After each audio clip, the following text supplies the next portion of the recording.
একদিকে বিশ্বের সবচেয়ে শক্তিশালী সামরিক শক্তিধর যুক্তরাষ্ট্র, অন্যদিকে দীর্ঘদিন অর্থনৈতিক নিষেধাজ্ঞায় থাকা ইরান। সামরিক বাজেট, বিমান শক্তি, স্টেলথ প্রযুক্তি, স্যাটেলাইট, নৌবহর এবং গোয়েন্দা সক্ষমতার বিচারে দুদেশের মধ্যে বিশাল ফারাক। তাহলে প্রশ্ন হলো, ইরান কোন অস্ত্র দিয়ে এখনো যুক্তরাষ্ট্রের সঙ্গে সংঘাতে টিকে আছে?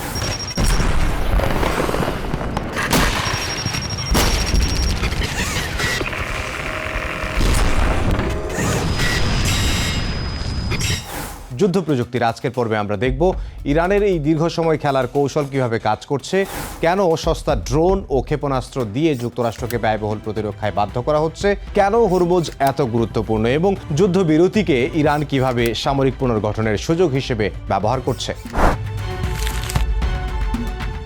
ইরানের সবচেয়ে গুরুত্বপূর্ণ অস্ত্র হলো সময়, এমন মন্তব্য করেছেন খোদ মার্কিন সামরিক কৌশলবিদ ডেভিড এডেপ্টোলা। তিনি দীর্ঘদিন মার্কিন বিমান বাহিনীর সঙ্গে যুক্ত ছিলেন এবং আকাশশক্তি ও সামরিক কৌশল নিয়ে কাজ করেছেন। তার মতে, ইরান জানে প্রচলিত সামরিক প্রতিযোগিতায় যুক্তরাষ্ট্রকে পরাজিত করা সম্ভব নয়, তাই ইরানের লক্ষ্য সরাসরি যুক্তরাষ্ট্রকে হারানো নয়, বরং টিকে থাকা। এই কৌশলকে আমরা বলতে পারি ধৈর্যের কৌশল, অর্থাৎ শত্রুর আঘাত সহ্য করা, নিজের সক্ষমতার একটি অংশ ধরে রাখা এবং অপেক্ষা করা রাজনৈতিক পরিবর্তনের, আন্তর্জাতিক চাপের, অর্থনৈতিক চাপের এবং সবচেয়ে গুরুত্বপূর্ণভাবে আমেরিকার রাজনৈতিক ধৈর্য কমে যাওয়ার জন্য। এডেপ্টোলা মনে করেন, যুক্তরাষ্ট্রের জন্য সমস্যা হলো ওয়াশিংটন দ্রুত ফলাফল দেখতে চায়, যেমন কতগুলো লক্ষ্যবস্তু ধ্বংস হলো, কতগুলো ক্ষেপণাস্ত্র আটকানো হলো, কতটা অর্থনৈতিক ক্ষতি হলো। কিন্তু ইরানের কাছে ফলাফলের পরিমাপক হতে পারে একটাই, আরেকটা দিন, আরেকটা সপ্তাহ, আরেকটা মাস পার করা। অর্থাৎ আমেরিকানরা ধ্বংস দিয়ে পরিমাপ করে আর ইরান টিকে থাকা দিয়ে পরিমাপ করে।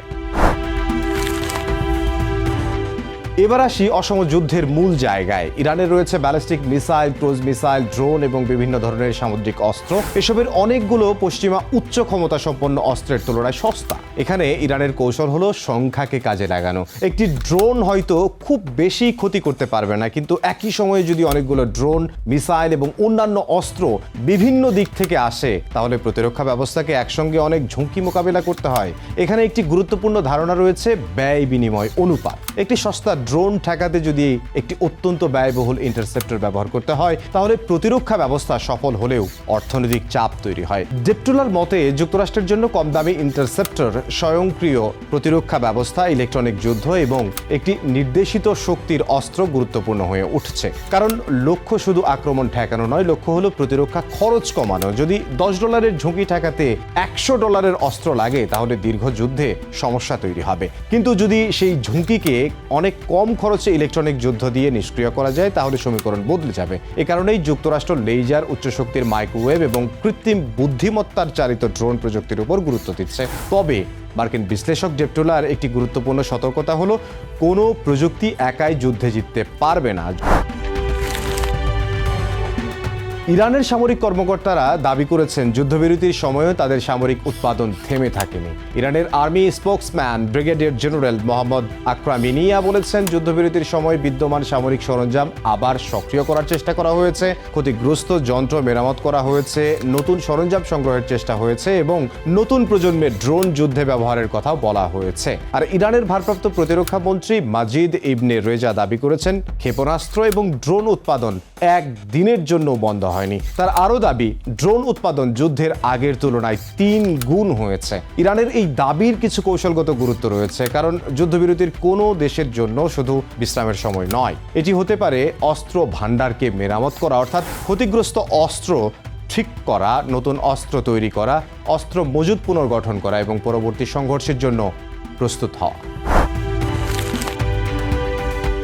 হুসেইন কারানি মোগাদ্দাম ইরানের সাবেক সিনিয়র IRGC কমান্ডার। তার দাবি, হাজার হাজার মার্কিন ও ইসরায়েলি হামলা ইরানের সামরিক শক্তিকে পুরোপুরি নিরস্ত করতে পারেনি। তার বক্তব্য অনুযায়ী ইরান অস্ত্র উৎপাদন এবং অস্ত্রের মান উন্নত করছে। তিনি আরও দাবি করেছেন, পুরনো মিসাইলের রেঞ্জ এবং ওয়ারহেড সক্ষমতা উন্নত করা হয়েছে। এছাড়া তার দাবি, ইরানের আন্ডারগ্রাউন্ড অস্ত্র ও ড্রোন ফ্যাসিলিটিসে অস্ত্রের মজুদ রয়েছে। ইরান তার সামরিক সক্ষমতাকে একটি জায়গার উপর নির্ভরশীল না রেখে ছড়িয়ে রাখা রাখার চেষ্টা করছে বলেও দাবি করা হয়। আর এটি প্রচলিত বিমান অভিযানের জন্য বড় সমস্যা, কারণ আপনি একটি মিসাইল বেস ধ্বংস করতে পারেন, কিন্তু পুরো ইকোসিস্টেম ধ্বংস করতে হলে আরও অনেক কিছু করতে হবে। মিসাইল উৎপাদন, ইলেকট্রনিক্স, গাইডেন্স সিস্টেম, চালনা শক্তি, জ্বালানি, ওয়ারহেড, সংরক্ষণ, পরিবহন, কমান্ড, কন্ট্রোল, এই সব কিছু যদি বিভিন্ন স্থানে ছড়িয়ে থাকে তাহলে একটি জায়গা ধ্বংস করা মানেই পুরো সক্ষমতা ধ্বংস করা নয়। ইরানের ভূগোলও তার কৌশলগত অস্ত্র।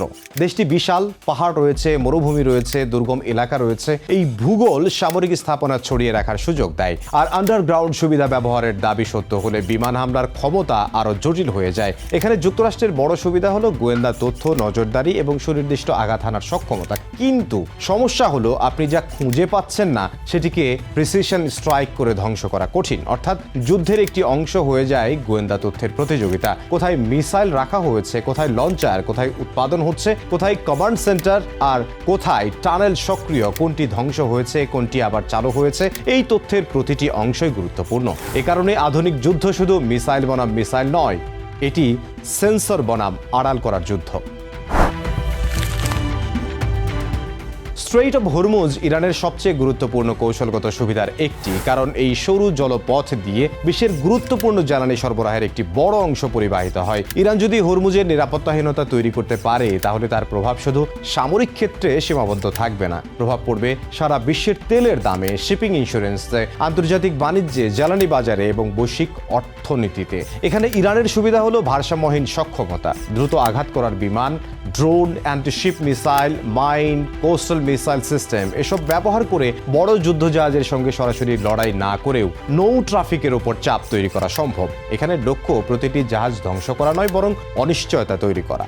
একটি জাহাজ আক্রান্ত হলো, তারপর জাহাজ কোম্পানি ভাবতে শুরু করলো এই রুট কি নিরাপদ, তাই ইন্স্যুরেন্স কোম্পানি প্রিমিয়াম বাড়িয়ে দিল, কিছু জাহাজ অল্টারনেটিভ রুট নিল, ট্রানজিটের সময় বেড়ে গেল, আর সেই সঙ্গে সঙ্গে বেড়ে গেল খরচ। এভাবেই একটি ছোট্ট সামরিক ঘটনা বড় অর্থনৈতিক প্রভাব তৈরি করতে পারে।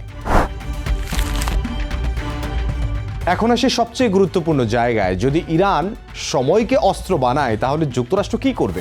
মার্কিন বিশ্লেষক ডেভিড ডেপটোলা তিনি বলেছেন, সময়কে আবার ইরানের বিরুদ্ধে ব্যবহার করতে হবে। অর্থাৎ শুধু আকাশে হামলা ও নিষেধাজ্ঞা না দিয়ে বরং একটি দীর্ঘমেয়াদী সমন্বিত কৌশল গ্রহণের কথা বলেছেন তিনি। সামরিক চাপ, অর্থনৈতিক চাপ, কাউন্টার ড্রোন প্রযুক্তি, আঞ্চলিক প্রতিরক্ষা, ইন্টারসেপ্টরের মজুদ এবং কূটনৈতিক চাপ সবগুলোকে একসঙ্গে ব্যবহার করার কথা বলেছেন তিনি। বিশেষ করে ইরানের তেলের রাজস্বের উপর চাপ গুরুত্বপূর্ণ হতে পারে, কারণ ইরানের সামরিক উৎপাদন চালাতে অর্থ লাগে, মিসাইল তৈরি করতে অর্থ লাগে, ড্রোন তৈরি করতে লাগে, সামরিক সরঞ্জাম চালাতে অর্থ লাগে, প্রক্সি নেটওয়ার্ক পরিচালনা করতে অর্থ লাগে। তাই যদি সামরিক আঘাতের পাশাপাশি রাজস্ব আয় সংকুচিত করা যায় তাহলে দীর্ঘমেয়াদী ইরানের পুনর্গঠনের সক্ষমতা কমতে পারে। কিন্তু এখানেও একটি বড় শর্ত আছে, নিষেধাজ্ঞা ঘোষণা করলেই হবে না, তা কার্যকর করতে হবে।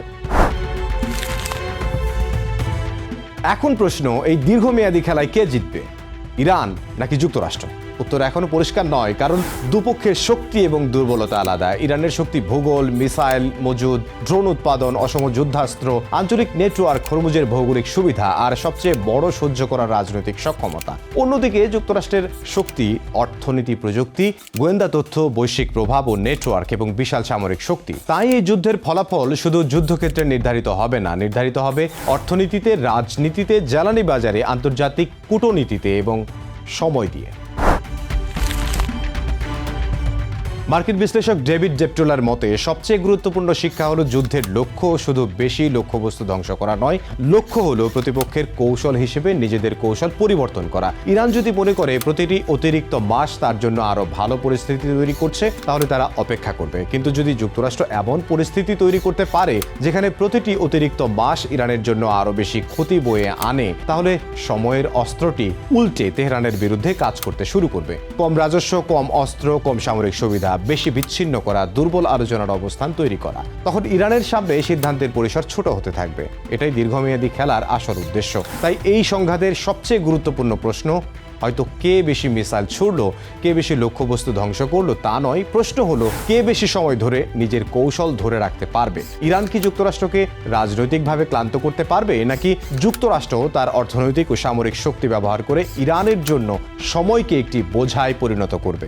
আজকের এই সংঘাত তাই শুধু মিসাইল বনাম মিসাইল নয়, এটি ড্রোন বনাম ইন্টারসেপ্টরও নয়, এটি ইরান বনাম আমেরিকাও নয়, এটি আসলে ধৈর্য বনাম শক্তির লড়াই। আর এই যুদ্ধে সবচেয়ে ভয়ঙ্কর অস্ত্রটি হলো সময়। আর শেষ সময় পর্যন্ত সময় কার পক্ষে যাবে সেটি নির্ধারণ করতে পারে এই যুদ্ধের আসল বিজয়ী কে। পাশাপাশি ইরান কি সত্যিই সময়কে অস্ত্র বানিয়ে যুক্তরাষ্ট্রের বিরুদ্ধে দীর্ঘমেয়াদী কৌশলে খেলছে, নাকি ইরানের আছে আরো বড় কোনো কৌশল যা আমেরিকাকে আরো বড় বিপদে ফেলবে? কারণ সাম্প্রতিক সংঘাতে নতুন নতুন কৌশল নিতে দেখা গেছে ইরানকে। আর সবচেয়ে বড় বিষয় হলো ইরান ইতোমধ্যেই বিশ্বের বুকে ভয় ডরহীন এক দেশপ্রেমিক জাতি হিসেবে নিজেদেরকে প্রমাণ করেছে।